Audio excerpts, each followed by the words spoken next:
안녕하세요 여러분 반갑습니다. 가톨릭 간동대학교 휴먼서비스 대학 시민강좌 우리 아이가 말을 더듬어요 말더듬 아동을 위한 상호작용 지침 제 두 번째 시간이 되겠습니다. 자 여러분 앞에서 저희가 말더듬에 대해서 좀 자세히 좀 말씀을 드렸습니다.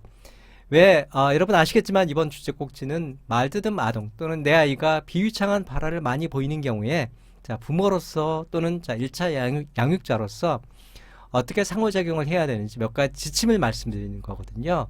근데 앞의 내용에서 우리가 말더듬에 대해서 조금 더 깊이 좀 말씀을 드렸습니다. 왜 굳이 말더듬에 대해서 우리가 알아야 하느냐라고 했을 때, 자 앞에서 제가 말씀드린 것처럼 모든 비유창한 아이가 말더듬 아이는 아닙니다. 자 그러려면 내 아이가 비유창한 발화를 했을 때 이 발화가 자 그냥 정상 아이가 흔하게 할 수 있는 비유창한 발화인지 아니면 말더듬 아이가 보이는 비유창한 발화인지 자 어느 정도는 구별할 수 있어야 된다라는 거죠. 자 그러면 먼저 자 말더듬이 무엇인지 자 말더듬의 주된 행태 특히 이제 우리가 핵심 행동과 관련해서요. 자 반복이나 말소리 연장이나 막힘 등 자 이런 핵심 행동들과 관련해서 자, 충분하게 우리가 정상적인 비유창성과 말더듬 비유창성을 좀 구별할 수 있어야 된다 이렇게 말씀을 좀 드리고 싶습니다. 그죠? 자 그래서 앞의 시간에서는 저희가 말더듬에 대한 특히 이제 말더듬의 어떤 여러 가지 주된 핵심 행동과 부수 행동 관련된 몇 가지 행태들 우리가 좀 유심히 봐야 되는 자 좀 주의 깊게 봐야 되는 몇 가지 자 발화 관련 특성들에 대해서 말씀을 드렸습니다. 자 이런 기본 지식을 바탕으로 자 이 시간에는 자 본 강좌의 기본 주제 중요한 주제라고 할 수 있는 자 비유창한 발화를 보이는 아동 더 나아가서는 자 말더듬 아동을 위한 1차 양육자 즉 부모로서의 어떤 어떻게 상호작용을 해야 하는지 자 몇 가지 지침에 대해서 말씀을 드려보고 싶습니다. 자 제가 이 시간에 지금 말씀드리고 있는 지침은요 이제 말씀드릴 지침은 우리가 보통 이제 언어치료센터에서 특히 이제 말더듬 초기 아동들 대상으로 하는 간접평가 죄송합니다. 간접중재라는 게 있습니다.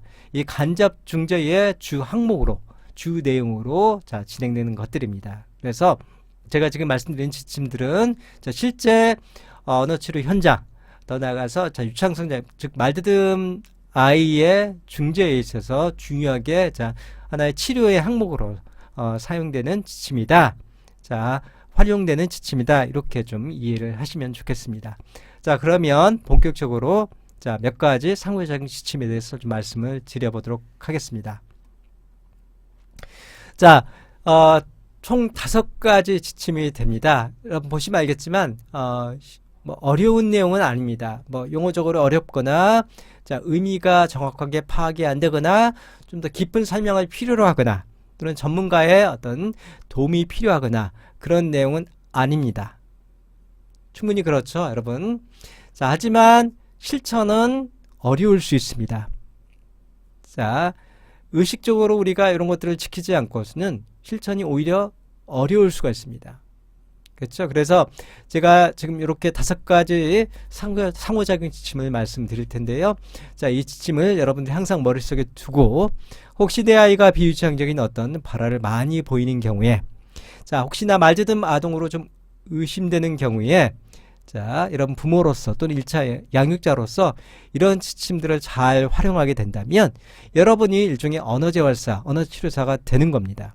자, 가정에서도 충분히 이런 자, 상호작용 지침을 잘 지킴으로 인해서 잘 활용함으로 인해서 자, 충분한 언어 중재가 이루어질 수 있다. 자, 이렇게 보시면 되겠습니다. 자, 그래서 5가지입니다. 자, 우리 한번 같이 읽어볼까요? 첫 번째가 경청하기, 자, 두 번째가 느린 말속도, 세 번째는 충분한 휴지, 네 번째는 긍정적인 말, 마지막으로는 질문 줄이기입니다.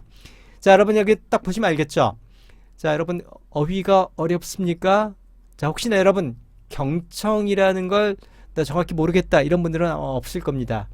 자, 휴지, 충분한 휴지라고 했을 때 휴지, 여러분 여기서 휴지가 화장실 휴지 얘기하지 않는 거 여러분 아시겠죠? 자, 여기서 휴지라고 하는 것은 쉼입니다. 적절한 쉼 또는 충분한 쉼. 자, 그래서 포스죠, 포스. 자, 어휘적, 의미적으로 여러분 어려운 내용이 없습니다. 하지만 이거 실제 여러분 생활에서 특별히 내 아이가 비유적 요소가 많은 경우에 또는 이런 부분이 좀 우려가 되는 경우에 이런 지침들을 잘 활용하는 실천적인 측면에서 조금 어려울 수 있다 이렇게 말씀드렸습니다. 그래서 여러분 항상 이 5가지 지침을 자, 머릿속에 두고 계시고 좀 잘 실생활 속에서 아이와 상호작용하면서 이런 지침들을 잘 지키셨으면 좋겠다. 그런 생각이 좀 듭니다. 자, 그러면 하나하나씩 조금 자세히 좀 말씀드려 보도록 하겠습니다.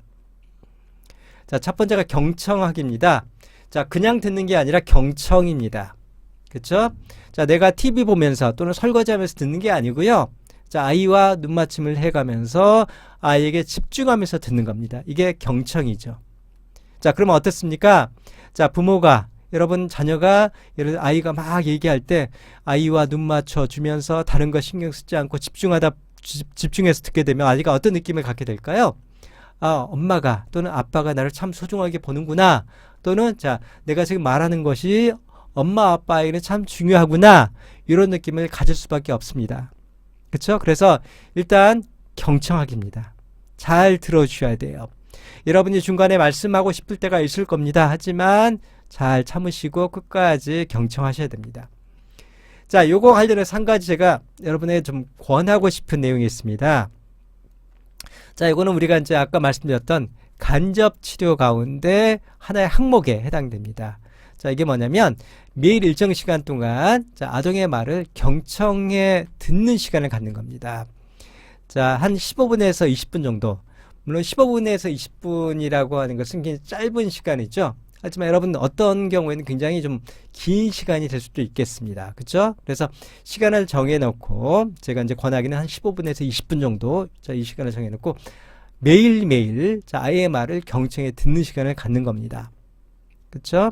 자, 예를 들어 여러분 그 저녁 먹고 아이가 이제 학교 다녀오면 자, 저녁 먹고 자, 한 30분 정도 한 15분에 20분 정도 자, 식후에 아이와 조용한 장소에서 아이의 말을 자, 주의 집중해서 들어주는 거죠.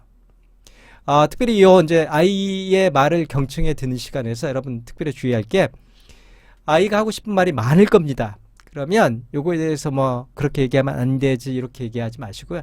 아이가 충분하게 자, 거리낌 없이 심지어는 자, 주저함 없이 자, 하고 싶은 말을 다 할 수 있도록 자, 끝까지 들어주는 겁니다. 그렇죠? 자, 경청하기. 첫 번째 지침 뭐라고요? 자, 경청하기입니다. 자, 경청하기. 그래서 제가 권하기는 자, 매일 일정 시간 동안 아이의 말만 좀 집중해서 자, 설거지 하면서 들으시면 안 되고요. 또는 자, TV 보면서 들으시면 안 됩니다. 자, 일정 시간 동안 아이와 눈맞춤을 유지해 가면서 아이의 말을 집중해서 또는 경청해서 듣는 시간을 가져야 한다. 자, 이렇게 좀 권해드리고 싶습니다. 자, 두 번째는 느린 말 속도입니다. 여러분 어머님 가운데 특별히 어머님이나 아버님 가운데 자신의 말 속도가 굉장히 빠르다. 자, 이렇게 느끼실 경우가 있을 겁니다. 자, 우리가 여러 가지 말들 관련된 아동들 연구에 보면 부모의 말 속도가 아이의 비유창성 자, 또는 유창성 발달에 상당히 부정적 영향을 준다. 이런 연구 결과들이 있습니다. 그래서 특별히 저희가 이제 언어 치료 현장에서 말대듬 아동 특히 이제 초기 말대듬 아동 중재에 있어서 이 말속도 중재는 상당히 중요하게 판단하고 있습니다. 자, 그래서 여러분 부모의 말속도 나의 말속도가 빠르다고 느끼신 그런 분들은 조금 더 말속도를 조금 더 느리게 하실 필요가 있죠. 자, 이것도 말처럼 쉽지가 않을 겁니다. 그럴 수 있죠. 나는 내 말속도가 빠르다고 느끼지 않아. 그렇게 자, 얘기하시는 분들이 있을 겁니다. 하지만 굉장히 빠를 수 있거든요. 그래서 이것도 여러분의 의지가 필요합니다. 그렇죠? 더 나아가서는 여러분 가정에서 모든 가족 구성원들이 좀 더 말 속도를 좀 느리게 그래서 여기 보시면 자, 느린 말 속도의 일종의 가정 환경을 좀 만드실 필요가 있다라고 봅니다. 그렇죠? 자, 그래서 때로는 자, 아빠도 때로는 자, 형도 때로는 자, 누나도 또는 자, 언니도 자, 전반적으로 말 속도를 좀 느리게 할 수 있는 가정 환경을 만들어 가시도록 그렇게 말씀드리고 싶습니다. 특별히 내 아이가 자, 말 더듬이 좀 의심되는 경우에 또는 자, 비유창이 좀 많은 경우에 제가 권하기는 자, 가정 전반적으로 모든 구성원들이 자, 특히 이제 아이를 대할 때, 자, 비유창성이 많은 아이를 대할 때, 자, 말 속도를 좀 느리게 해달라. 자, 이런 가정에서의 느린 말 속도의 환경을 좀 만들어 달라. 자, 이렇게 좀 권장하고 싶습니다. 자, 두 번째는 느린 말 속도가 되겠습니다. 자, 세 번째는 충분한 휴지입니다. 여기 휴지는 버리는 휴지가 아니라고 말씀드렸죠. 화장실 휴지가 아닙니다. 자, 보시면 여기는 휴지라고 하는 것은 충분한 쉼이 되겠습니다. 그래서 보통 우리가 이제 발화를 하게 되면 문장이 있잖아요. 문장을 하고, 자, 문장이 끝나면 자, 어느 정도의 쉼을 갖게 됩니다. 그렇죠? 아이가 말을 막 합니다. 그 말이 끝났을 때 쉼을 갖게 되죠. 그러니까 끝나기도 전에 아이의 말이 아직 끝나지 않았거든요. 끝나기도 전에 부모가 끼어듭니다. 자, 이게 우리가 보통 발화가 겹친다는 표현을 쓰거든요. 자, 이렇게 겹침이, 자, 발화의 겹침이 있어서는 안 됩니다. 자, 아이가 말이 끝났을 때 바로 말씀하지 마시고, 심지어는 자, 아이가 말이 끝나기도 전에 겹쳐서 말씀하지 마시고, 자, 아이가 말이 끝나도록 기다려주고요. 끝났을 때, 자, 바로 말씀하지 마시고, 1초나 2초 정도 쉬었다가 그 뒤에 말을 하셔야 된다라고 말씀드리고 싶습니다. 자, 그래서 충분한 쉼, 자, 를 가져라. 그래서 아이의 말에 중간에 끼어들거나 아이의 말을 방해하지 않도록. 우리가 이제 말대듬 아동, 특히 이제 비유창성을 보이는 아동들 같은 경우에는 자, 이런 중간에 말을 자꾸 방해하거나 끼어들게 되면 비유창적인 발화가 더 심해질 수 있습니다. 자, 말대듬이 더 심해질 수도 있습니다. 자, 그래서 아이가 충분하게 비록 중간에 비유창 형태가 많더라도 자, 이걸 뭐 고쳐준다고 중간에 끼어들지 마시고요. 충분하게 아이가 자, 말을 끝낼 수 있도록 기다려줬다가 자, 곧장 시작하지 마시고 말씀드린 것처럼 1초나 2초 정도 쉬었다가 말씀을 하시면 되겠습니다. 이게 자, 충분한 휴지, 즉 충분한 쉼이 되겠습니다. 자, 세 번째는 긍정적인 말입니다. 여러분, 내 아이가 비유창적인 발화를 많이 보인다, 심지어는 말대듬으로 의심된다, 그러면 부모님들은 어떻습니까? 굉장히 걱정이 많으시겠죠. 그러면 아이에게 자, 좋은 말이 나가지 않습니다. 굉장히 비판적인 말이 나갈 수도 있고요. 그렇죠? 자, 비평적인 말을 또는 이제 부정적인 말을 할 수가 있습니다. 자, 그러시면 안 된다라는 겁니다. 자, 이렇게 저한테 질문하신 분들이 계실 수도 있습니다. 그게 쉽나요? 근데 그렇게 하셔야 됩니다. 자, 이게 일종의 행동의 중재가 되겠죠. 그렇죠?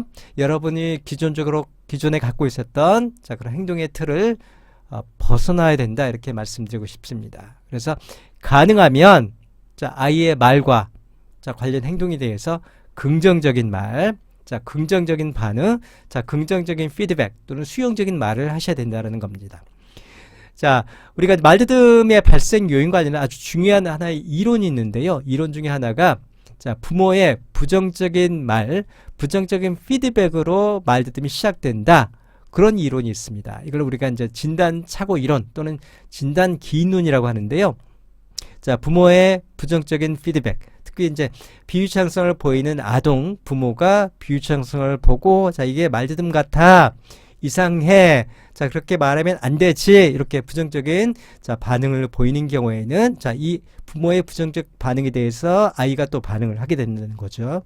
자, 그럼 비유창적인 발화가 더 증가하거나 아주 심한 경우에는 자, 정상적 형태가 아니라 앞에서 말씀드렸던 자, 말대듬의 어떤 비유적 형태로 바뀔 수가 있다는 겁니다. 그렇죠? 자, 그래서 자, 아이의 말에 대해서, 심지어는 그 아이의 말에 많은 비유창성이 있다 할지라도 자, 가능한 한 긍정적이고 자, 수용적인 어떤 반응, 자, 말의 반응을 보이셔야 된다는 겁니다. 자, 그래야만 자, 아이가 자신이 있는 그대로, 비록 내가 많은 비유창성, 아이가 이제 느끼진 않을 거예요. 그죠? 하지만 자, 자신이 있는 그대로 받아들여주고 있다. 내가 말이 참 힘들다, 이걸 느끼고 있어요. 그러면 부모에 대해서도 자, 부모와 말할 때도 힘들어할 수도 있거든요. 하지만 최대한 자, 가능한 긍정적이고 수용적인 태도로 또는 말로 자, 부모가 이렇게 반응해주면 내가 비록 이런 힘듦이 있어도 엄마는 또는 아빠는 나 있는 모습 그대로 받아주고 있구나, 이런 느낌이 들 수 있도록 해야 된다는 겁니다. 자, 아까도 제가 말씀드렸죠. 이게 말처럼 쉽지는 않을 수 있습니다. 하지만 자, 이게 하나의 중재의 어떤 지침이 되기 때문에 여러분 행동을 바꾼다라는 건 결코 쉬운 일이 아닙니다. 자, 행동을 바꾸기 위해서는 충분한 자, 행동적 노력이 필요하죠. 자, 그래서 앞에서 말씀드린 것처럼 이걸 의식하셔야 된다. 자, 의식해서 자, 지키셔야 된다. 실천하셔야 된다. 이렇게 좀 주장을 좀 하고 싶습니다. 자, 그래서 일단 세 번째는 긍정적인 말이 되겠습니다. 자, 마지막으로는 자, 질문 줄이기입니다. 자, 아이에게 질문하는 것을 좀 줄일 필요가 있다라는 거죠. 뭐 이거는 제가 말씀드리지 않아도 자, 질문을 만약에 아이에게 자주 한다 그러면 아이에게 부담이 될까요? 되지 않을까요? 네, 충분하게 부담이 될 수 있습니다. 그렇죠? 그래서 자, 질문을 좀 줄여라. 자, 일단 질문 횟수입니다. 질문 횟수를 좀 줄여라. 그래서 우리가 이제 언어 중재할 때 아까 제가 말씀드린 간접 중재에서 간접 치료에서 자, 부모가 자, 아동과 이렇게 대화할 때 어느 정도의 질문을 사용하는지 이걸 우리가 이제 유심히 바라봅니다. 유심히 이제 보고 특별히 이제 질문의 어떤 비율까지도 우리가 이제 구해내는 거거든요. 특별히 질문 횟수도 문제지만 질문의 형태도 문제가 될 수가 있습니다. 그래서 예를 들어 이제 어떤 부모들은 자, 우리가 보통 이제 닫힌 질문 또는 열린 질문이라고 하는데요. 그래서 자, 폐쇄형 질문, 개방형 질문이라 되겠습니다. 그래서 간단하게 예 또는 아니요로 답할 수 있는 게 여러분 닫힌 질문 또는 폐쇄형 질문이라고 할 수 있고요. 자, 이거 어떻게 생각해? 자, 이렇게 물어보는 거 있죠? 자, 어떻게 집에 왔어? 뭐 이렇게 물어보는 거 있죠? 자, 이런 것들은 일종의 열린 질문 또는 개방형 질문이라고 하는데 여러분 어떤 게 좀 아이에게 부담이 될까요? 자, 개방형 질문일까요? 아니면 폐쇄형 질문일까요? 자, 예, 아니로 답변하게 되면 이건 부담이 좀 인적 부담이 덜 하겠죠. 그렇죠? 그래서 자, 질문의 횟수도 문제지만 질문의 형태. 그래서 가능하면 이런 개방형 질문 또는 열린 질문보다는 자, 폐쇄형 질문 또는 닫힌 질문, 즉 예나 아니요로 간단하게 답할 수 있는 그런 질문을 좀 사용하셨으면 좋겠다라는 겁니다. 자, 그래서 질문의 횟수와 자, 어떤 자, 질문 가운데 자, 열린 질문과 닫힌 질문, 특별히 자, 닫힌 질문을 좀 더 많이 사용하시라. 내 아이가 비유창경 발화가 많이 보이게 되는 경우에. 그렇죠? 왜냐? 자, 열린 질문을 사용하게 되면 아이에게 부담을 더 많이 줄 수 있기 때문에 그렇다는 거죠. 자, 그래서 자, 이렇게 자, 부모의 잦은 질문 또는 자, 질문 가운데에서도 이런 개방형 질문, 즉 열린 질문은 아이에게 부담이 될 수 있기 때문에 질문 횟수를 줄이거나 자, 질문하는 경우에는 주로 닫힌 질문, 즉 예 또는 아니요로 답할 수 있는 닫힌 질문이나 자, 여러분 폐쇄형 질문을 주로 사용하시는 게 좋다. 이렇게 말씀드리고 싶습니다. 자, 앞에서 제가 다시 한번 돌아가서 좀 정리를 해보겠습니다. 자, 앞에서 제가 말씀드린 것처럼 이번 주제의 꼭지는 자, 말드든 마동, 즉, 자, 내 아이가 비유창 요소가 많다라고 했을 때, 자, 부모로서 또는 1차 양육자로서 어떻게 상호작용을 해야 하는지, 자, 요거에 대한 몇 가지 지침을 좀 말씀드리고자 하는 게 이번 주차, 이번 강연의 이번 특강의 주제, 기본 주제가 됐습니다. 그래서 여기 5가지, 여러분 5가지 지침, 요거는 항상 기억하시고요. 첫 번째가 경청하기, 두 번째가 느린 말 속도, 자, 세 번째가 충분한 휴지, 그 다음에 긍정적인 말, 마지막으로 질문 줄이기. 이렇게 5가지 꼭지가 있습니다. 5가지 자, 지침이 있으니까 이 지침들을 잘 활용하셔서 여러분 혹시나 내 아이가 비유창 요소가 많다, 발화가 조금 유창하지 않다 이렇게 의심되는 경우에는 비록 그 아이가 말드듬 아이가 아니라 할지라도 그렇죠?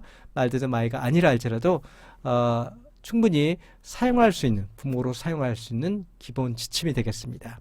자, 다시 한번 정리하죠. 자, 첫 번째가 경청하기 잘 들어주셔야 되고요.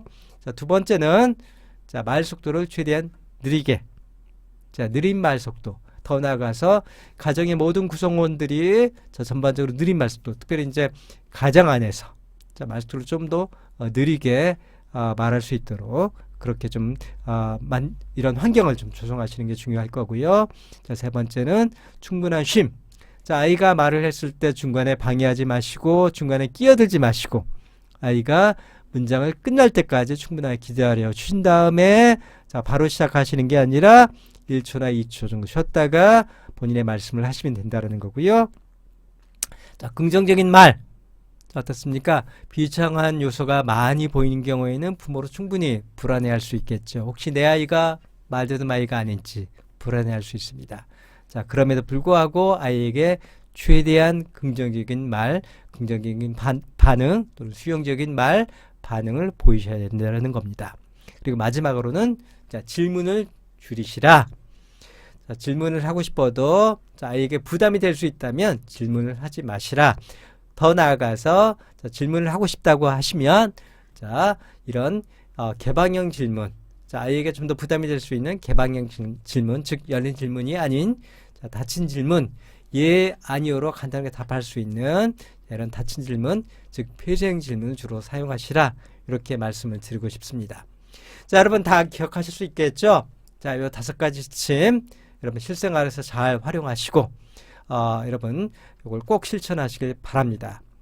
자, 혹시나 여러분 가운데 주변에 또는 내 아이가 자, 말드듬 아이로 좀 의심이 된다. 자, 이런 경우에는 물론 모든 부모님들 다 그렇게 하시겠지만요. 공식적인 자, 말드듬 평가를 유창성 장애 관련된 평가를 받아보실 필요가 있을 수도 있습니다. 그렇죠? 그래서 혹시나 내 아이가 유창성 평가를 좀 받고 싶다. 자, 받아야 될 것 같다라고 하시면 주변에 있는 언어치료센터에 가서 또는 주변에 있는 자, 이런 병원에 가서 공식평가 아까 말씀드렸던 자, 파라다이스 유창성 검사나 자, SSI라고 하는 말드듬 중증도 검사를 좀 받아보실 필요가 있다. 이렇게 좀 권고해 드리고 싶습니다. 여러분 어떻습니까? 이번 주차의 내용이 여러분에게 좀 도움이 되셨을지 모르겠습니다. 제가 앞에 서두에서 말씀드렸지만 이번 주차에 꼭지는 내 아이가 비유창적인 발화를 보였을 때 또는 주기적으로 좀 오랫동안 보였을 때 더 나아가서 내 아이가 말드듬 아이로 좀 의심되는 상황이 있을 때 자, 어떻게 우리가 부모로서 자, 이와의 상호작용을 해야 되는지 몇 가지 지침을 좀 말씀드리는 걸 주제 기본 꼭지로 좀 진행을 했습니다. 여러분 좀 도움이 되시길 바라고 여러분 이번 내용을 통해서 언어재활 분야에 대해서도 좀 관심을 갖기를 좀 바랍니다.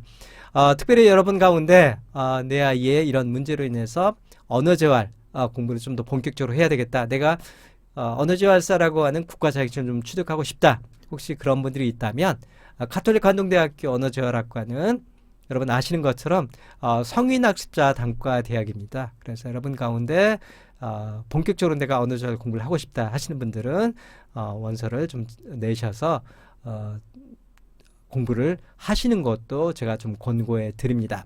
저희는 이제 학부 과정도 있고요.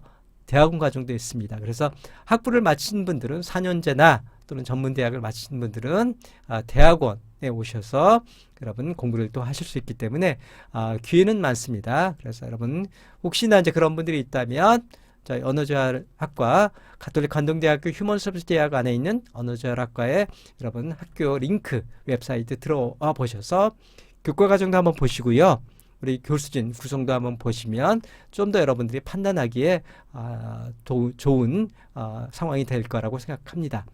여튼간에 여러분 이번 기회를 통해서 여러분과 이렇게 만나서 함께 할 수 있는 좋은 기회였고요. 더 나아가서 여러분들 혹시나 말씀드린 것처럼 언어재활을 좀 본격적으로 해보고 싶다 그러면은 여러분 연락이 돼서 여러분과 좀 더 깊은 인연 여러분 사제지간에 이런 좋은 인연도 갖기를 좀 바라봅니다. 자, 여러분 어땠습니까? 긴 시간은 아니었죠? 예, 비록 짧은 시간이었지만 여러분과 이렇게 함께 만날 수 있게 돼서 너무 좋았고요. 앞으로 여러분의 인생에 좋은 일만 가득하기를 다시 한번 기원해 드립니다. 여러분 감사합니다. 수고 많으셨습니다. 네.